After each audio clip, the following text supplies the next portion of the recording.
আল্লাহ নবী বলেন, যদি কোনো ব্যক্তি 4টা জিনিস পায় তাহলে ওই লোকের আর কিছুরই দরকার নাই। জোরে বলেন কয়টা জিনিস? 4টা জিনিস পাইলে ওই লোকের কিছুর দরকার নাই, দুনিয়ার কিছু পরোয়া করার দরকার নাই। যদি আপনার মধ্যে 4টা জিনিস থাকে তাহলে আপনি আল্লাহর কাছে কবুল, সুবহানাল্লাহ কয় না। যদি ব্যক্তিটার ভিতরে কি থাকে? আমানতদারি, বিশ্বস্ততা থাকে।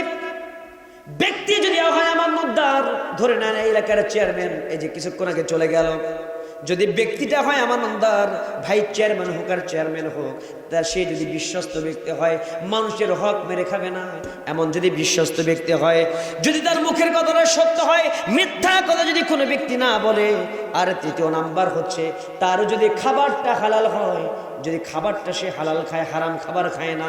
আর 4র্থ নাম্বার আল্লাহর নবী বলেন, ওই ব্যক্তি মানুষের সঙ্গে যখন আচরণ করে ওই ব্যক্তির আচরণটা অত্যন্ত সুন্দর হয়, যেই ব্যক্তির আচরণে মানুষ সন্তুষ্ট হয়।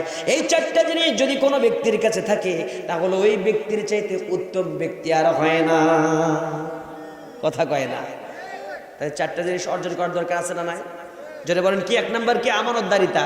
2 নাম্বার সত্যবাদিতা, সত্য কথা বলবেন। 3য় নাম্বার পবিত্র খাবার খেতে হবে। 4র্থ নাম্বার কোনো ক্রমে মানুষকে কষ্ট দেওয়া। যদি কেউ আপনাকেও কষ্ট দেয় আপনি সবর করবেন, কিন্তু কোনো ব্যক্তিকে আপনি কষ্ট দেবেন না, হাদিসে নিষেধ করা আছে।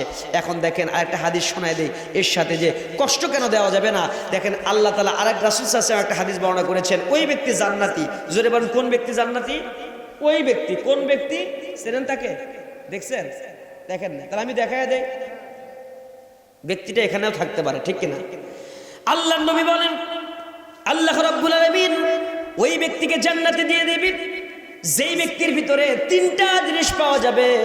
আল্লাহর নবী সুন্দর করে বলে দিয়েছেন, যেই ব্যক্তি 1ম নাম্বারে হালাল খাবার খাবে, হারাম উপার্জন করবে না, হালাল উপার্জন করবে যেই ব্যক্তি, আল্লাহর নবী বলেন ওই ব্যক্তি 2 নাম্বার আরেকটা কাজ করবে, আল্লাহর নবীর সুন্নাত মোতাবেক যদি কর্ম করে ওই ব্যক্তি, এবং 3য় নাম্বারে কোনো মানুষকে সে কোনোদিন কষ্ট দেয় নাই।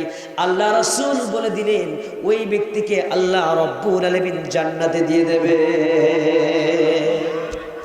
ও মুসলমান ভাই আমার, জান্নাতে গেলে বেশি কিছু লাগে না, মানুষকে কষ্ট দেবেন না, খাবারটা হালাল হতে হবে, আর রাসূল সাল্লাল্লাহু আলাইহি ওয়াসাল্লামের সুন্নাত মোতাবেক ইবাদত করতে হবে।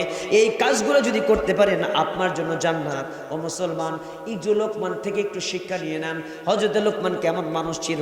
হযরত লোকমান এমন একজন মানুষ ছিলেন, লোকমানকে একজন প্রশ্ন করা হলো, ও লোকমান, إذ قال لقمان لابنه وهو يعظه يا بني لا تشرك بالله إن الشرك لظلم عظيم।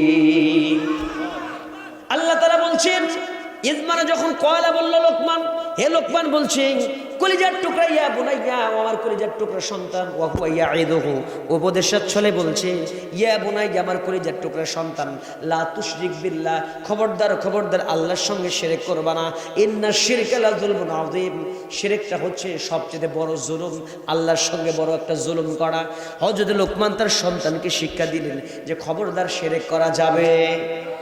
এই লোকমান শুধু সন্তানকে এমনি শিক্ষা দেয় নাই, লোকমানের কত বড় জ্ঞান ছিল। ওয়ালাকাদ আতাইনা লোকমানাল হিকমাতা আনিশকুরলি ওয়া লিওয়ালিদাইকা ইলাইয়াল মাসির। আল্লাহ তাআলা সুন্দর করে বলছেন, ওয়ালাকাদ আতাইনা, আমি দান করেছি লোকমানকে হিকমত, আমি লোকমানকে হিকমত জ্ঞান প্রজ্ঞা দান করেছিলাম।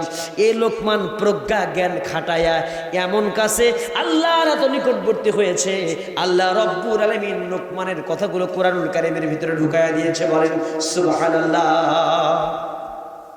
লোকমান থেকে শিক্ষা নেন, এই হাদিসের সাথে মিল আছে থেকে লোকমান ঢুকাইছে। হয়তো লোকমানকে প্রশ্ন করে, ও লোকমান, আল্লাহ তোমাকে এত ভালোবাসে, তোমার নামে একটা সূরা নাজিল হলো, তুমি তো নবী না। লোকমান কিন্তু নবী ছিল না, একটা সাধারণ মানুষ, ঠোঁট মোটা মানুষ, কালো মানুষ, যার ঠোঁট মোটা, যার চেহারা কালো, এরকম একটা মানুষের নামে আল্লাহ তাআলা একটা সূরা নাজিল করলো। বলেন তো, লোকটা কালো কিন্তু তার আমল ছিল, তার কারণে আল্লাহ তো ভালোবেসেছেন। লোকটাকে প্রশ্ন করা হলো, ও লোকমান, তার আগে আরেকটা শোনেন, 3জন ব্যক্তি পৃথিবীতে কালো, আল্লাহর কাছে ভালো। 1 নাম্বার হচ্ছে বেলাল, 2 নাম্বার ওমরের একটা দাস ছিল, যার নাম হচ্ছে মাহাজা, 3য় নাম্বারে হযরত লোকমান। তো লোকমানকে প্রশ্ন করা হলো, ও লোকমান, আল্লাহ তোমার এত ভালোবাসে কেন, একটু বলো তো। লোকমান বলছে, কেন যে আল্লাহ আমারে ভালোবাসে এত, আমি তো সেটা বলতে পারবো না, তবে বলে তাহলে তুমি কি এমন আমল করো একটু আমাদের বলো, হয়তো এই আমলের কারণে আল্লাহ তোমার বেশি ভালোবাসে। হ্যাঁ, লোকমান বলছে, আমি আমার জীবনে 4টা আমল করি। সুবহানাল্লাহ। কয়টা আমল শুনবেন? 4টা আমল। কিছুক্ষণ একটা হাদিস বলছি না কিছুক্ষণ আগে, মিলায় নেন এর সাথে, দেখেন তো মিলে কিনা। হযরত লোকমান বলে, আমি আমার জীবনে কোনোদিন, প্রথম নম্বরে আমার লাইফে, আমার জিন্দেগিতে আমি কোনোদিন মিথ্যা কথা বলিনি। 2 নম্বরে আমি আমার জীবনে কোনোদিন আমানতের খেয়ানত করিনি। কথা বুঝতেছেন? প্রথম নম্বরে কি করে নাই? মিথ্যা কথা বলিনি।